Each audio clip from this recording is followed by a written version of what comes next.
नमस्कार। जी न्यूज़ के Facebook page पर हम लोगों के साथ जुड़ने के लिए आपका बहुत बहुत शुक्रिया। जैसे कि मेरा बैकड्रॉप बता रहा है, मैं दिल्ली के सबसे बड़े अंतिम यात्रा स्थल पर मौजूद हूँ।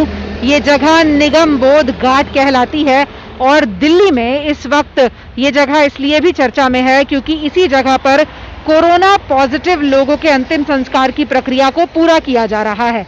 सबसे पहले हम जो लोग अभी अभी जुड़े हैं उन्हें ये बता दें कि आज हम यहाँ से फेसबुक लाइव क्यों कर रहे हैं। यहाँ से फेसबुक लाइव करने की सबसे बड़ी वजह ये है कि दिल्ली में जो मौतों का आंकड़ा है उस पर विवाद खड़ा हो गया है। दिल्ली सरकार का जो आंकड़ा है उस पर प्रश्न चिन्ह लग गया है क्योंकि जहां मैं खड़ी हूं निगम बोध घाट, यहाँ पर 3 अप्रैल से लेकर अब तक की अगर बात करें 10 मई तक, तो अभी तक 150 से ज्यादा शवों का अंतिम संस्कार हो चुका है। ये ऐसे शव हैं जो कोरोना पॉजिटिव हैं। दिल्ली के 12 अस्पताल ऐसे हैं जो निगम बोध घाट से जुड़े हुए हैं और अगर किसी व्यक्ति की कोरोना की वजह से मृत्यु हो जाती है तो दिल्ली में 3 ही जगह हैं जहां अंतिम संस्कार, अंतिम यात्रा की प्रक्रिया को पूरा किया जा सकता है। उसमें से एक जगह ये निगम बोध घाट है, दूसरी जगह पंजाबी बाग का इलेक्ट्रॉनिक CNG क्रेमेटोरियम है और तीसरी जगह ITO के पास ही बना हुआ एक कब्रिस्तान है जहां मुस्लिम और क्रिश्चियन समुदाय के लोगों के लिए व्यवस्था है। अगर इन तीनों जगहों से मिलने वाले आंकड़ों पर गौर किया जाए तो वो आंकड़े ये बता रहे हैं कि दिल्ली में मौत का आंकड़ा 250 से 300 के बीच है। यहाँ से जो हमें जानकारी मिली है, यहाँ अब तक तकरीबन 150 लोगों के अंतिम संस्कार को किया जा चुका है। जब कोई व्यक्ति यहाँ पर अपने परिवार के किसी व्यक्ति के अंतिम संस्कार के लिए आता है तो उसे कम से कम 2 से 3 घंटे इंतजार करना पड़ता है क्योंकि 3 CNG सिस्टम है यहाँ पर जहाँ कोरोना पॉजिटिव शवों का अंतिम संस्कार किया जाता है और उन 3 सिस्टम में से एक डेड बॉडी को जो अंतिम संस्कार की प्रक्रिया है उसे पूरा करने में तकरीबन 2 घंटे लगते हैं। तो यानी कि 2 घंटे की प्रक्रिया में 3 शवों को ही की प्रक्रिया को अंजाम दिया जा सकता है। लेकिन जो लोग आते हैं उनकी संख्या बहुत ज्यादा है, मरने वालों की तादाद लगातार बढ़ रही है और इसीलिए यहाँ पर जो लोग आते हैं अंतिम संस्कार की प्रक्रिया के लिए उन्हें भी कई चुनौतियों से 2-4 होना पड़ता है। सबसे पहले तो इंतजार करना पड़ता है कि जब CNG सिस्टम खाली हो तो उसके बाद ही उनके परिवार का जो व्यक्ति है जिसकी दुर्भाग्य से कोरोना की वजह से मृत्यु हुई है उसके अंतिम संस्कार की प्रक्रिया को अंजाम दिया जा सके। और दूसरी बात यह है कि कोई व्यक्ति जब यहाँ आता है अपने किसी परिवार के व्यक्ति को जिसकी मृत्यु हुई है उसके शव को लेकर, तो दिक्कत ये आती है कि उसको CNG सिस्टम तक पहुंचाया कैसे जाए। बहुत बार जो लोग आते हैं परिवार के वो इस बात के लिए तैयार नहीं होते कि उनके पास PPE किट भी हो। PPE किट नहीं है अगर तो वो अंतिम समय में अपने परिवार के व्यक्ति को हाथ भी नहीं लगा सकते, कंधा देना तो बहुत दूर की बात है। तो ऐसे में बहुत समस्या यहाँ पर लोगों को आ रही है। पहले PPE किट का इंतजाम करना पड़ता है। एम्बुलेंस में जो व्यक्ति साथ लेकर आया है अगर उसने मदद कर दी मानवीय आधार पर तो ठीक है, जो लोग निगम बोध घाट पर मौजूद हैं उन्होंने मदद कर दी तो ठीक है, वरना कंधा देने के लिए 4 व्यक्ति ढूंढना भी मुश्किल हो रहा है। और इसीलिए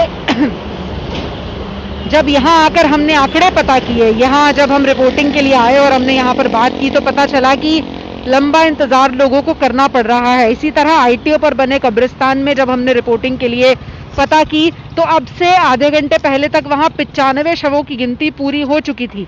तो अगर सिर्फ ITO के कब्रिस्तान का आंकड़ा ले जहां 95 शव आ चुके हैं और दिल्ली सरकार का वो आंकड़ा ले जो उन्होंने अभी दिखाया है वो 73 है। अब आप अंदाजा लगाइए कि 3 जगहों पर शवों के अंतिम संस्कार की प्रक्रिया को अंजाम दिया जा रहा है, जबकि एक जगह का आंकड़ा 95 है, निगम बोध घाट का आंकड़ा 150 से ज्यादा है और इसी तरह पंजाबी बाग में भी 50 से ज्यादा शवों को अंतिम संस्कार किया जा चुका है। जबकि दिल्ली के आंकड़े, दिल्ली सरकार के आंकड़े ये बता रहे हैं कि दिल्ली में 73 लोगों की मौत हुई है। यह आंकड़ा कहीं से भी आपको सावधान रहना है। कोरोना की जो बीमारी है वो अब खतरनाक रूप लेती जा रही है। बिना लक्षणों के भी कोरोना हो रहा है और अब एज ग्रुप वाली बात भी नहीं रही जो पहले कहा जाता था कि बुजुर्ग लोगों की ही मृत्यु हो रही है या फिर ऐसे लोगों की ही मृत्यु हो रही है जिनको किडनी से जुड़ी हुई बीमारी है या हार्ट से जुड़ी हुई बीमारी है या उनका ब्लड प्रेशर ज़्यादा है या वो डायलिसिस पर है। अब जो यहाँ पर पता चल रहा है वो ज़्यादातर लोगों को ये पता चल रहा है कि ऐसे लोग भी मृत्यु के शिकार हो रहे हैं जिन्हें कोई सिम्टम भी नहीं थे और जिनकी उम्र भी बहुत ज़्यादा नहीं थी। तो इन आंकड़ों से सावधान रहिए। हम आपको फिर से चलते चलते यही रिक्वेस्ट करेंगे कि जहां तक मुमकिन हो आप घर में रहिए, सुरक्षित रहिए और ईश्वर से कामना कीजिए कि आपको, आपके परिवार के किसी भी व्यक्ति को किसी भी अपरिहार्य कारण से ऐसी जगहों का मुंह ना देखना पड़े। ये वक्त संयम बरतने का है, धैर्य रखने का है और अपने मन को, अपनी इच्छाओं को काबू में रखकर घर पर ही रहने का है। इसीलिए इस बात का ख्याल रखिए कि आपको ठीक रहना है। जी नंदकिशोर जी, मुझे खांसी नहीं आ रही है, कुछ देर के लिए ज़रूर इस मास्क को लगाकर ज़्यादा देर बात करना भी आसान नहीं होता है। आप सभी लोग सुरक्षित रहें, आप सभी लोग ठीक रहें। इसी कामना के साथ आज हम इस फेसबुक लाइव के साथ आपको छोड़े जा रहे हैं और आपके कमेंट हम लगातार देख रहे हैं। ज़्यादातर लोग यही मना रहे हैं कि वो स्वयं सुरक्षित रहें। मैं सुरक्षित हूँ, मेरी चिंता करने के लिए धन्यवाद। अपने अपनों का ख्याल रखिए, घर में रहिए, बिना ज़रूरत बाहर बिल्कुल मत निकलिए, क्योंकि अब किसको किससे कोरोना हो रहा है ये इस चेन को पकड़ना भी आसान नहीं है। दिल्ली में मौत के आंकड़ों का सच क्या है ये हमने आपको जी न्यूज़ के माध्यम से बताया है।